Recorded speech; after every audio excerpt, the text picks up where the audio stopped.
Welcome to the Dream Life is Real Life podcast with your host, Hannah Hermanson, bringing you real-life stories of people who realized their dreams to educate and inspire you to create your legacy of abundance now.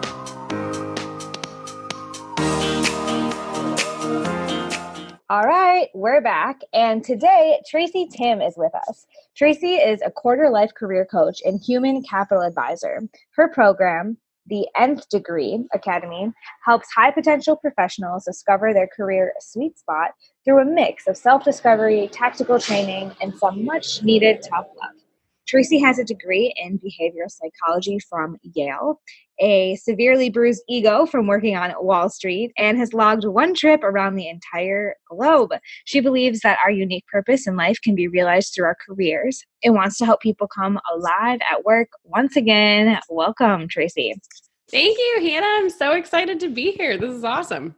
Yes. Okay. So I have to know, you logged a trip around the entire globe as a sort of digital nomad. I've got to know what that's all about. It was amazing. I have to say, going once around the world at 25 was probably one of the best decisions I've made as an adult. Mm-hmm. It was actually right on the heels of quitting my very first job out of college. And we'll get into that because that's really largely the reason that I do what I do now. And I know with your audience, with people who are trying to do something out there that they love and feel passionate about and live a life that they actually intended and imagined as their real life, that's what I was trying to do. So I was really, it was 2013. I had literally just quit a job on Wall Street, and I decided instead of going right back into a new job, or instead of going back to school, or instead of just literally kind of putzing around the world and maybe not having much structure or direction, that I was going to sign up for a semester at sea. Oh, yeah. Which it sounds like you've heard of it, but I had never heard of this in my life. And now I'm like, I tell everybody who has holidays, you must send them on this trip. So it was 6 months, really 4 months where we were, so if you guys aren't familiar with this, a semester at sea is basically a study abroad, but on a boat. And so you live on this old kind of, I guess, defunct cruise ship, for lack of a better term, for 4 months, and you sail around the world. And when you're on the boat, you take classes, because you're actually largely with undergrads. And then when you get off, you just travel. So we went to 16 different countries. We sailed for 4 months. And then at the end, I did a whole backpacking trip around Europe that lasted for like another month or month and a half. So I was gone for about 6. But yeah, I did. I went once around the world. It was really incredible. Started in California. I went backwards all the way. Ended up in Spain, and then flew back, 6 months later. So really okay. nice. Yeah. I mean, we could probably talk about that for years, right? So this is what you do right on the heels of leaving Wall Street. So how do you think that experience shaped or informed where you are now? Oh my gosh. It was everything. It was everything. Like I don't know about you guys, but I'm sure if you're listening to this, at some point in your life, you just got dissatisfied with what you were doing, whether you had a job that everybody thought was great and you should be thankful for, and you're making a ton of money, but you're miserable. Or you were scraping by and just trying to survive and cobbling a couple pieces of jobs together to just make, ends meet. Or you started a business and you're just so frustrated with where you are. Like whatever it is, I had reached this ultimate point of, just sheer misery, Hannah. Like I was literally drinking NyQuil at night to go to bed because I was such a horrible combination of anxious and exhausted that like I couldn't fall asleep because I knew I had to get up in the morning and go back to the same job. But then I couldn't stay awake. It was just this horrible point in my life. And not only did I really need a reset, but I needed to get reconnected with possibility. Like I had been surrounded by, and you know what, say what you will about Wall Street, whatever. It is pretty negative, but I just happened to be at a point in time and in a place where the majority of people around me didn't really want to be there either. They had sort of gotten caught up in this, we call it a rat race, right? But I think for them, it was like these golden handcuffs were keeping them stuck to where they were because they had these over leveraged lives and family members who were used to a certain lifestyle. And so were they. And then they were all hustling to keep up with each other. right? Mhm. So much so that I think so many of them lost the perspective of why they were there in the first place. And to be honest, I bet a lot of us were there just to make great money. But there Sure. was no point at which there was enough money to leave, right? To go and do something they really cared about. So I had But that, yeah. Yeah, and I think that's so common. It's like you have to recognize that hamster wheel, right? And so at some point you have to, whether it's like the rock bottom or it's something, dramatic happening in your life, I think it is just so common. And like everyone is just kind of on this hamster wheel or have these golden handcuffs. And so yeah, what do you think was your like, aha, like, nope, can't do this. Like, yeah, the way that I describe it to people is like, if you're a girl, you'll get this immediately. It's like when you go into a nail salon and like immediately you're hit with the polish and the acetone and you're like, oh, this just like, it smells, right? It smells bad. But then you have to be in there because you want to get your nails done, right? Like you had a purpose. You sit in there for an hour or whatever. And then an hour later, you're like, you don't smell it anymore, right? You've gone kind of nose blind to the environment that you're in. And once you leave and you take a deep breath, you're like, oh, wow, that I get it. Like this is fresh air. And it took one of those type of moments, what you're talking about. So, what happened was, and this is a story I share a lot. I was working with a guy who was about a year younger than me, who is also an analyst. Mind you, at this time, I'm only like 24, 25 years old, right? So like, I'm still like plucky and like, I can do this and, successful and or whatever, like trying to play the game. I did not realize there were other games to play. And so I was really good friends with this guy. I'd known him for about a year. And every day we would take this really short walk, like literally 5 minutes. And that would be our one afternoon break in the day. And one day we were outside on our terrace taking this little walk, and I noticed that there was some construction going on a bridge that was right next to our office. And I just casually like mentioned it to him, and he looked at it, and I expected no response. Right? I just like, oh, cool, or yeah, I don't know, or whatever. And he literally stopped walking, turned me towards him, and was like, Tracy, I studied engineering in college and I love construction, and here's exactly what they're doing. And for the next like 5 minutes, he just gushed. Like there's no better word than just about, cement and engineering teams and the winter time and the different like, oh my God, I passion, right? Like real, true excitement for what he was talking about. Like in its purest form, right? So then I just stood there and looked at him like, what? Like I had worked with this guy for a year and I had literally never seen him gush about anything ever, right? Like we'd gone out, we'd worked 12-hour days for, I knew him well and had no idea that he had this like fire in there for something. And it was just being dampened by our everyday lives. And I went and sat down like once we were done with our walk and was just like, actually really pissed off. The only reason that I had rationalized staying there was that I just didn't know what else I would do. And here was this guy who knew exactly what he wanted to do if he could go out there and do anything, and he wasn't doing it. And so I was just like, well, why does he get to know if he's not going to leave and I don't get to know? I want to leave. Like I'm done with this. And I asked him about it afterwards, and he said, well, what we're doing, this is what successful people do. Like successful people aren't in construction. Successful people aren't, engineers or whatever. And I was like, well, says who? Like that was my big wake up moment, was like, whose definition of success am I working off of right now? Sure. And that, to answer your first question, finally, is what drew me to Semester at Sea, and what really woke me back up was all of these people who were like, oh my gosh, we could change the world. We could solve this problem. We could help these people. They were the word is just possibility. They were so full of possibility. And I met just some incredible mentors who really mirrored back to me what I think I had forgotten about myself while I was so miserable, the strengths and all the places I could add value, the people in your life that just are the beautiful mirror that stands up in front of you and says, no, this is what I see. It might not be what you see right now, but I see it and I'm going to nurture it. And that was really the transformative nature of that experience.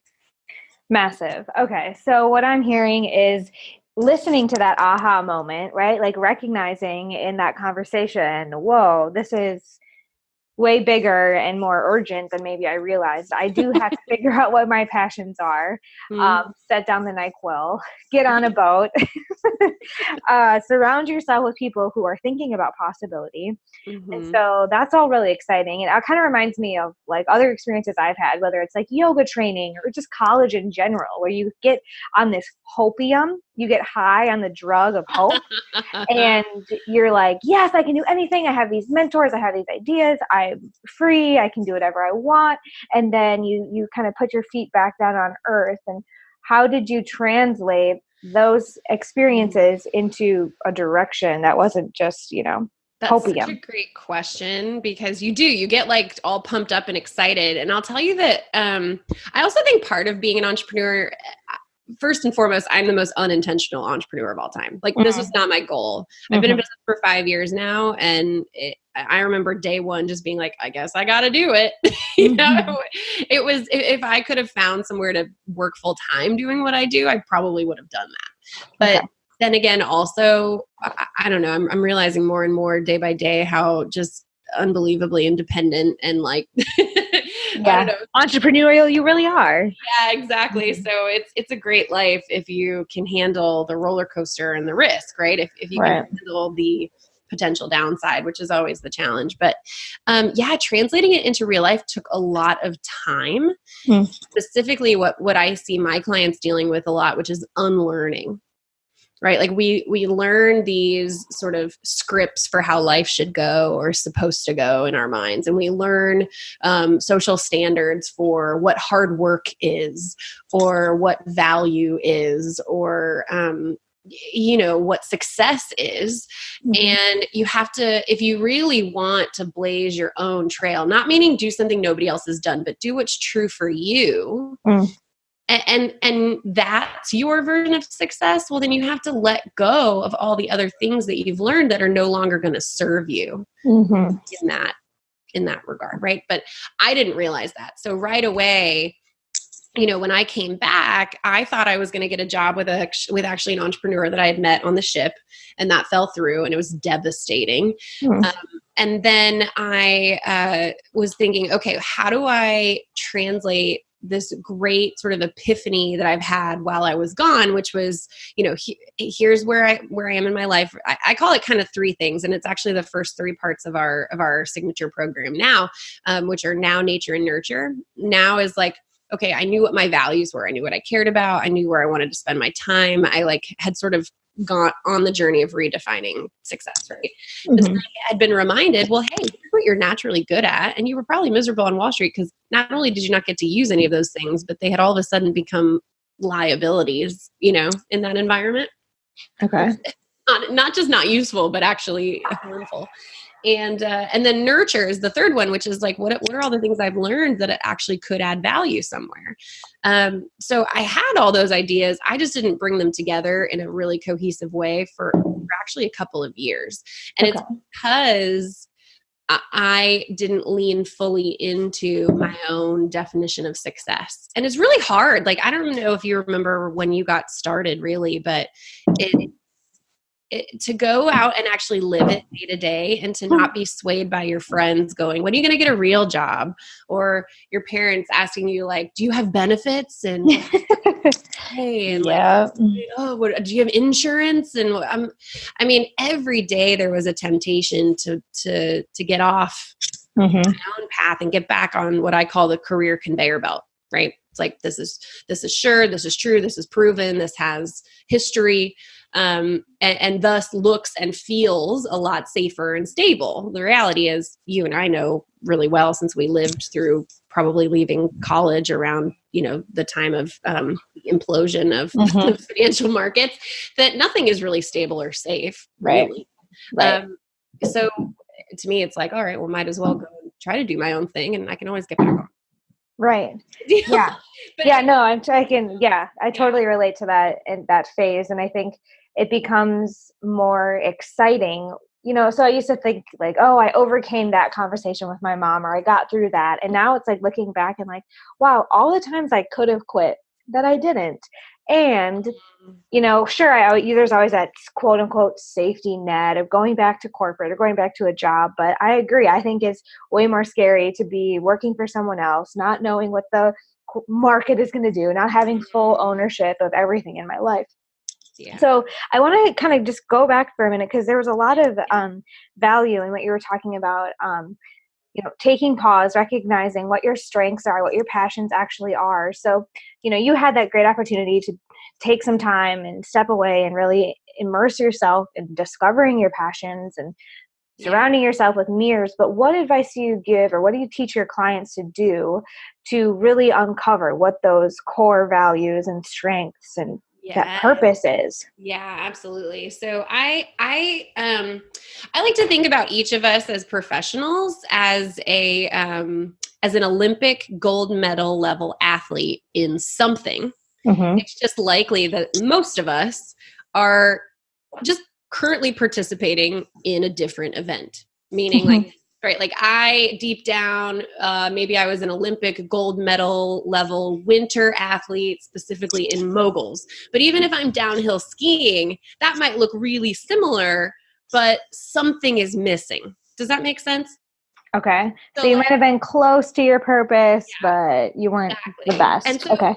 The cool thing about Olympic athletes is that you can reverse engineer that real quickly. Like if you and I look at Michael Phelps, we immediately know, okay, this guy had these 3 things going for him. Mm-hmm. And again, I like to bucket them in now, which is reality and values, nature, which is strengths and behaviors like personality, and then nurture, which is anything learned, knowledge, skill, expertise, right? So if you look at him and you try to put it in those 3 categories, well, that's really, really easy. You can see, okay, values wise and reality wise, like he's super competitive. He was born into the right family at the right time, right? And had the right sort of value set to really commit to that project, if you will. Mm-hmm. Well, then nature is super easy, right? He's got the body with the hands and the shoulders, and he's like, 7 feet tall. And then nurture is all the coaching that he had over time, his meal plans, all of the sort of expertise around competition and all the time in the pool. So you can easily see how all that came together to make him an Olympic gold medal level swimmer.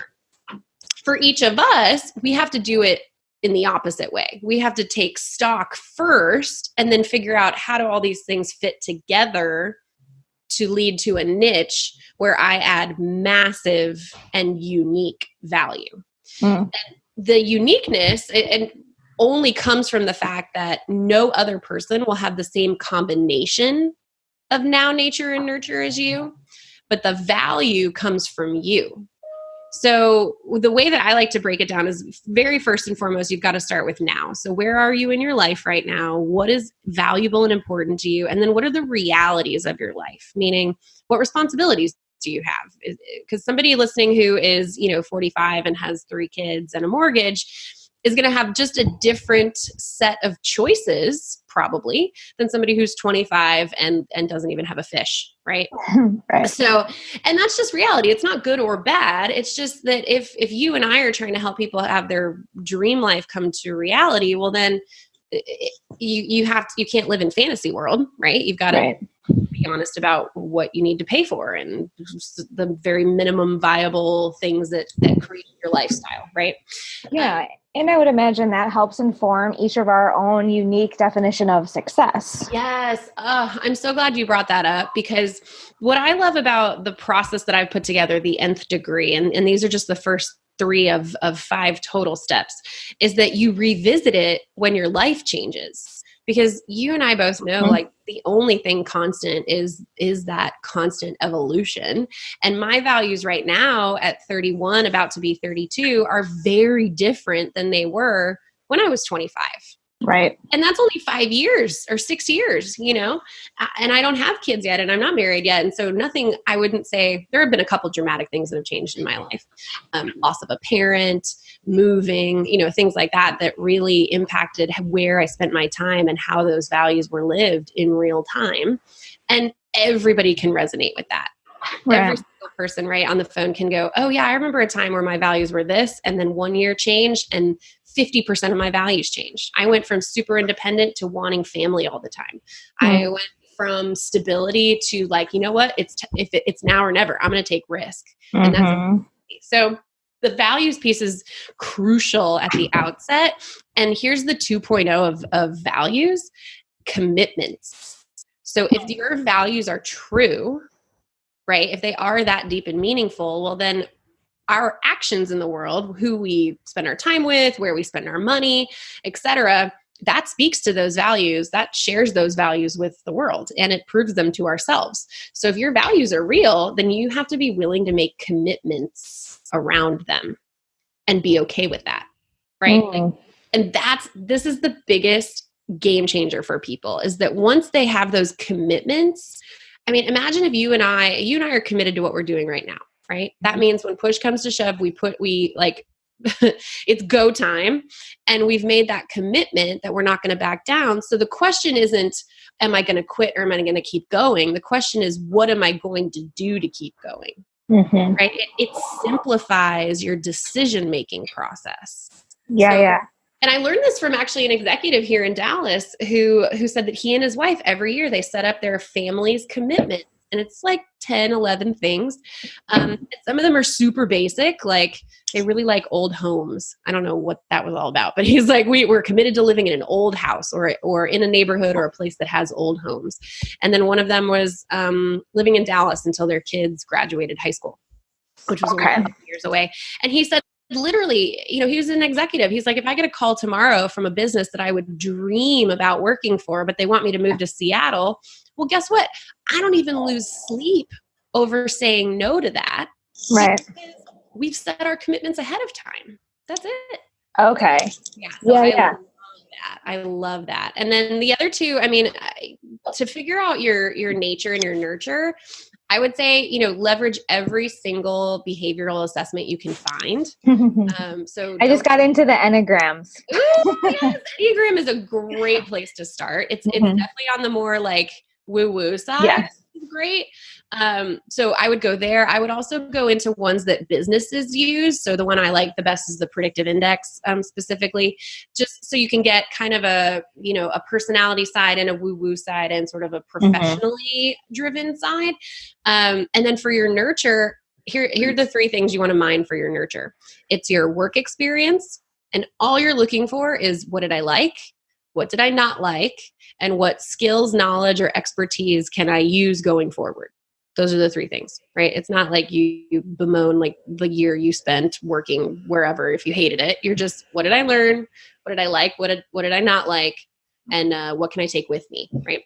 So you want to do that for your work experience, for your education experience, and for what I call your ninja skill experiences, which are like anything else. So travel, hobbies, extracurricular activities, etc. And what's really, really cool, Hannah, is like, and I love that I can say this, is that every time we've done that with somebody, we've found their niche.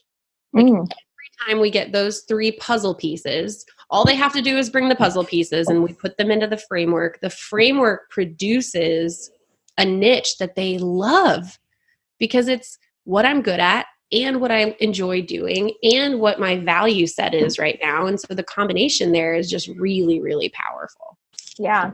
I'm picturing that, like those three circles in a Venn diagram. Yep. And the sort of basic idea is like, what are you good at? What do you enjoy and what can you get paid for? And finding that kind of sweet spot. And now I love this. It's kind of like a more 3D model of like, and what are your values and your non-negotiables and what success look like? So really powerful. That gives it context, right? If you have everything else, but you don't have the context it lives in, then it's not real. You know, it's a fantasy or it's a dream. Well, if you want your dream, like, I love this. Oh, this is so perfect. If you want your dream life to be your real life, then you have to put it in the perspective of what is my reality? Like, how much do I want to make a month? What type of lifestyle do I want for my family? How much free time do I want to have? Like, how much of my time do I really want to be dedicating to work? And this is all starting out with ideal so that you can aim for that and share with the right people at the right time. Just like a GPS, right? You got to know where you're going on this road trip and what the end goal is and where you're trying to get to so that you can start making those shifts and move into them. Yeah. Too, though, I think you said something great there. I think you also have to be willing to allow it to change. as you're going towards it. Because I don't know about you, but in my business, I've had so many of these big visions, and then, version sub-zero of you is looking at goal sub-zero and going, that's what I want. And then as you progress toward it, you change. Yeah. And so your goal changes, and then you have version sub-1 and goal sub-1. And as you change again.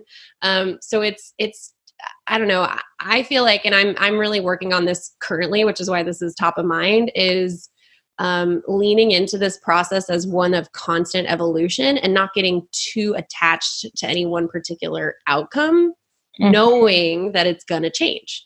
And that makes it a lot easier to be less attached. Yeah, our desires are unlimited. You achieve one thing and then you're on to the next. Isn't that the truth? Goodness gracious. So good. Okay, Tracy, we talked a little bit about college today, but we are nearing the pop quiz section of the show. You've already given us a lot of great nuggets and insight, but I just want to ask you 3 last questions. All right. Are you ready? Yes. Okay. The first question is, what can listeners do today, an action they can take that will help them get closer to that dream life? Ooh, okay. If you were going to do one thing today, I find that it has either never happened or has been a long time since anyone that I talked to has actually sat down and thought about what they really value at this moment in time. So I would challenge you to spend 1 hour, and you can break it up. You can break it up like this. Spend the first 10 minutes just brainstorming what comes immediately to mind when you think about what you care about. So what am I doing when I feel like I'm at my best? Where do I feel safest? Where do I feel happiest? What are the things in your life right now that just bring you joy and you get tons of value from? That's the first 10 minutes. Then you spend the next 20 minutes looking at lists of core values online. I know that's like really basic, but I like the prompts. Like I like to be able to see, ooh, I like action. Ooh, I like vision. Ooh, I like purpose, right? And the words sort of have resonating value with you. So spend the next 20 minutes just looking at words and seeing what inspires you. And the last 30 minutes looking at everything you've written, and whether you have it in a spreadsheet or you've written them all by hand, I want you to group them together. Any similar, like if you've got support and mentorship and community and that's one value to you, then group it together and give it like an awesome name. Like one of my core values this year is Braveheart. And so instead of it being freedom or instead of it being power or whatever, it's just in my mind, I envision him and I'm like, yes, like Mel, and a lot more good juice to it. So that's what I would do today, is spend that 10, 20, 30 hour of really defining your core values and sit with it and ask yourself, where am I living these values and where do I wish I could be living them more? And I think just having that moment of vision and clarity is going to jumpstart whatever it is that's really bothering you. Like whatever it is that you feel like is in your way or keeping you stuck or is confusing or overwhelming. I mean, once we get back to what really matters, I think it gives us, to your point, a GPS or a compass of where we want to go. Yeah. Wow. 1 hour, people. Beautiful. You have an hour to give yourself. Yeah. That's what I would say. Right. Definitely. Good. Okay. Question number 2 is, if you could give a tangible resource, like a gift to every listener, what would you want them to have? Ooh. Okay, I have 2 answers to this. One is very cheesy and the other one is very self-promotional. So the first thing that I would give them is something that I actually, it's this little $7 coffee mug that I absolutely cherish. It's in my apartment right now and it's in the shape of an elephant. Like it's literally the whole mug is an elephant. You hold its tail to drink. And every time that I feel overwhelmed, every time that I feel like I have too much to do or too much on my plate or whatever, I try to remind myself to go get that elephant mug and drink my coffee out of it and just think the only way to eat an elephant is one bite at a time. And it just reminds me of moments in my life where I've been so overwhelmed and done nothing, right? Which is literally the opposite of useful. And instead to just, nothing is going to be accomplished in one day, and just continually lean in and just do, what's the one thing I can do today to get closer? What's What's the one thing I can do in the next hour to get a little closer?